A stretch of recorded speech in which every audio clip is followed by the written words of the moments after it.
This is Assassin's Creed Valhalla. We're here on Xbox Series S taking a look at this latest chapter in the very long running Assassin's Creed franchise. Be sure to like the video.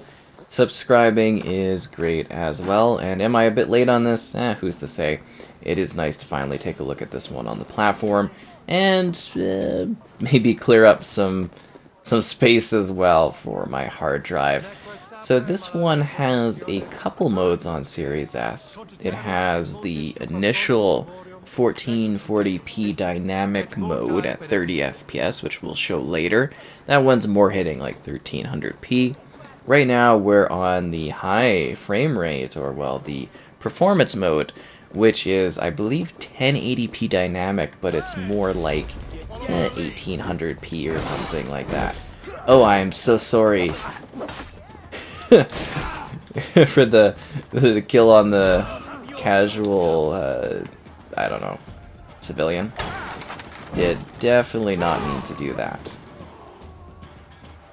It's kind of weird that I have these super kind of powered weapons from the Ragnarok DLC, and I'm just in the regular area. Kind of funny. But yeah, so there's HDR support, and it is optimized, obviously. And there is still, like, I guess you would say some screen tearing. You might notice some frame dips here or there. But for the most part, I have to say, it's actually pretty smooth on the Series S when it comes to the performance, like getting that 60 FPS. And I have to also say, I'm kind of, I guess you would say, almost like semi-impressed by the detail of the world. At the same time, you can definitely tell that there is a visual fidelity difference between this and the Series X version. But, you know, like, all the geometry and everything's there. You can see all the grass and whatnot. It's just a lower res. I would say the character model actually looks pretty good, all things considered. Actually, kind of even more impressed by the quality of the character models, because I would have assumed that might take a bit of a deeper hit, but that is not the case. Because, I mean, look, you get the good sense of difference and distance. And then, of course, you know, actually getting that frame rate is fantastic. I hate when we see Series S titles not get the full 60. So, yeah, this is a really nice, pleasant surprise for this one. Whoop! So, in the game, if you're not familiar... And sorry, we can't switch on the fly between the different modes. You'd have to, like... It reloads, so we're going to show that off a little bit later, that mode, because we just want to show off a bit of the game with this performance mode going on. So you're Ivor, you're either the male or female option. You get to pick and choose. Definitely some screen tearing. I always pick this town to start at, because this town has, I guess you would say, the biggest, like, sort of performance and or screen tearing that I've noticed. It just seems to be a pretty good place for stuff. Are you just... I think that's... sorry, that's kind of like... Is that an enemy, or is that just like a random person running through the town? That's a good question. So this is a Viking-era setup of Assassin's Creed, where you are able to do... I guess you would say, like... You get a lot of boating. It's a very large map with lots of stuff to do. Intense Viking raids, challenges... Probably hundreds of hours of gameplay, I would say, after all of the stuff that's released. And then there was the big Ragnarok, sort of like endgame type thing, which was interesting. So there's plenty for you to do in this one. If you want to spend countless hours working through it, you know, you'll definitely get, I think, your time value out of it, that is for sure. You also have all of these distinct abilities that you get, and if you go and you play... you know, the different DLC things. There's like an overlevel area. I wasn't huge on the Ragnarok DLC because I feel like you actually have to like grind out the regular game in order to do that. They give you like a bit of a power leveling thing, but from what I noticed, the power leveling wasn't really enough, and they do, like, it feels like a lot of the later stuff kind of feels a little bit more grindy with the leveling and stuff like that in this one compared to other Creed games. But it's still like a really, I want to say, good offering. Wow, I am getting double crossbowed. Doth not appreciate that. And there's this like neat starting area, and it's actually quite a beautiful game. Like, it's quite a looker, I would say, because you just go from these like really scenic areas as you continue to expand your empire. And then they've got like this really neat sort of system where you are able to build up like a homestead. You improve it with different shops and different buildings, and I think that in itself is actually rather interesting and quite different gameplay-wise, because it just gives you a little bit more of a foundation of what you're doing. And then, you know, doing the raids to get more supplies and stuff. You know, to me, that's quite interesting. I actually quite like that. And then this period of history, quite fascinating. And the different, I guess you would say, Viking-type things you get into are really quite cool. Like your long hauls, beautiful cinematics. Just a really neat Assassin's Creed experience, and a good showcase for the next-gen offerings for this franchise. Because this is still kind of almost Assassin's Creed dipping its toes into next-gen, right? And we're already seeing this kind of good offering from it, so I'm very excited to see what potentially down the road a full next-gen only Assassin's Creed game might look like. Because this is already quite phenomenal. I mean, I'm certainly impressed by this, but it does, like, if you go into the DLC stuff, it does get quite fantastical, as in very fantasy-driven. Like, Ragnarok is literally like a fever dream of, like, weird mythical type stuff. It's not at all historic. I mean, this gives you a little bit of a dab into the history of the, like, the time period, because I always like that about the Creed games, is the history element of it I actually find quite fascinating. So it's a dark world. You go from the harsh shores of Norway to the kind of like up-and-coming kingdoms of England. I think that's kind of a neat setup. You know, doing the raids, doing the battles. It really is quite an expansive offering. And then, as you can tell, I say the 60 FPS mode on Series S is actually pretty good. And certainly, for me, a little bit of the way to play it. You know, as I was saying, you do get that higher resolution at 30 FPS, but I know it's quite a gap, but it is sort of like almost a gap where I'm like, hey, you know, it is nice to actually have that frame rate going on. Is this the nicest thing here? But you just get to explore this beautiful scenic landscape that offers so many different things. Like, you know, you've got all these rivers if you're into the whole oceanic type thing, or like, you know, the whole boating mechanics of the Assassin's Creed franchises. I know so many people are. But if you like just exploring the countryside, this place is absolutely massive. Honestly, a little bit too big at times, it feels. Like, you could just go on and on. It's a little crazy. It really is. Oh, look, there's some sheep. That's nice. And then it's got all the other, like, eagle mechanics. And there's, like, a photo mode, which is cool, too, if you want to take some photos. Like, it really does look pretty decent on the Series S, even at this, like, really, really lower resolution that's been set up in order to provide us with that, I guess you would say, you know, that frame rate quality. It's still kind of charming. I could see you spending so many countless hours exploring the open landscapes of, well, Valhalla is the biggest thing, right? Because this is such a big entry in the series. It's kind of well done. Yeah, that is for sure. Because, I mean, we come over here, like, we were, you know, we've been going for quite a while, and we went from, I think it was, like, Leicester. Yeah, we went from here, and then we ended up going down these roads, and now we're all the way over here. And it's very interesting how, like, big this area is. Like, this is just like a small segment of the overall, like, experience, if that makes sense. Like, there's so many things you could do. There's like an intensive raid over there, and then you get the resources and improve stuff, and there's all these different quests and random events you can do in different missions and challenges and goals, and it's so big. Like, these Assassin's Creed games, I would say for some, are almost too large, I guess you would say. Like, they also almost seem like daunting. And then the amount of extra content. And I believe with the whole Ragnarok thing, that is kind of like a quote-unquote endgame-esque experience, right? Like, that is meant to conclude this game. So I don't imagine they'll be doing anything more than I'm aware of with it. And they'll be working on other Assassin's Creed projects at this point. So this was like a perfect time for me to jump on the Series S and be like, okay, here's sort of the final look at everything. So let's switch things over, and let's go to the quality mode. So let's apply that here, and the image calibration will go on, and then the thing will just reload. And the loading's actually pretty fast on this one too, which is nice. Alright, we've switched over to the 30 FPS mode. And yeah, as you can tell, it is actually quite a visual step up between the other one, which is funny to think about.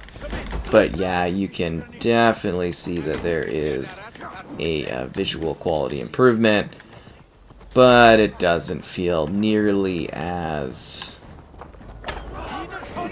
fluid as the other mode. But this is still kind of an, I guess you would say, nicer way to kind of take the game in. Like, if you want to give it a whirl, I think you might... What? Yeah, this is awkward here. I think you might actually find this to be a pretty fulfilling offering when it comes to the visual style of the game. I would almost give this a whirl just to see if you prefer having the better fidelity. Like, the character models actually look like quite a step up, as does the, you know, the fidelity of the environment and the trees and everything like that. It still looks really good, all things considered, but yeah, you can notice that. Stop climbing. We've got a guy ringing the bell, which I did notice because I was too busy killing his friends. Yeah. But I'm hoping I'm kind of showing this off well. Oh, and I want to say also, the music, really great in this game. Sense of scale, the discovery, the different missions, the different challenges. There's a lot to like about this Assassin's Creed entry.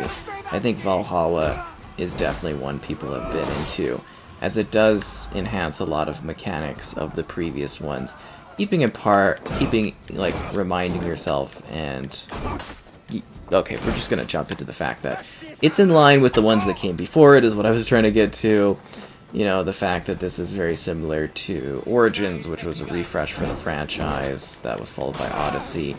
And then you can see Valhalla is sort of just that continued build of bigger and bigger and bigger. But if you like, you know, how big these Assassin's Creed games have gotten, you know, with that bigger, bigger, bigger style, you're just going to find yourself getting lost in this forever. And, you know, obviously this was the most successful Creed game they've ever done. We're going to continue to see experiences that are very much, I guess you would say, similar to this, but just doing different environments and expanding on the scope of things. And I'm kind of excited to see where they bring us next. It's almost as if they get too ambitious at times and they just go wild. Seriously, like, I mean, the game is, like, excessively big almost.